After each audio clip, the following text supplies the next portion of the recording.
A Vicenza questa mattina manifestazione regionale dei metalmeccanici che chiedono il rinnovo del contratto di lavoro, contestata l'impostazione degli industriali che, secondo i sindacati, tendono a ridurre l'importanza del contratto nazionale per aumentare invece quella degli accordi aziendali.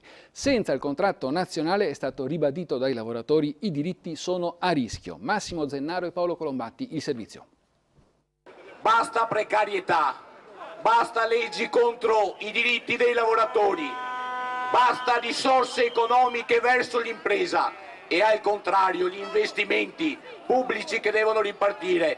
Metalmeccanici in piazza a Vicenza per chiedere il rinnovo del contratto, un'avvertenza dura che oppone il sindacato a Federmeccanica. Noi abbiamo timore che stiano aspettando il governo che faccia una proposta sul salario minimo. Se questo fosse, che se lo scordano, perché le retribuzioni e i salari si contrattano solo a livello nazionale sul tavolo alternativo con la controparte di FIN, FIOM e WIL. La crisi ha bruciato migliaia di aziende e di posti di lavoro e ha abbattuto il reddito. Ora per le industrie, dicono i sindacati, stanno aumentando gli utili e i fatturati crescono in tutti i comparti, mentre non cresce occupazione e salario. Ci sarebbe proprio bisogno che dentro le fabbriche non ci fosse il conflitto, che ci sarà sicuramente se non si fa il contratto nazionale, perché senza conflitto si riesce meglio a cogliere le opportunità che stanno sul mercato. Anche in Veneto la situazione rimane pesante, mentre per alcune imprese le cose migliorano, in altre realtà la crisi continua a picchiar duro. E lunedì siamo a Roma, al Mise, abbiamo l'ultimo incontro per vedere e decidere il futuro di Vallese. Sono 130 famiglie che fino a lunedì aspettano. Un'avvertenza che potrebbe avere risvolti importanti su tutto il mondo del lavoro, visto che gli industriali puntano a ridurre il ruolo dei contratti nazionali per aumentare gli accordi di secondo livello. Il governo deve sapere che questo è un problema del tutto il Paese. Far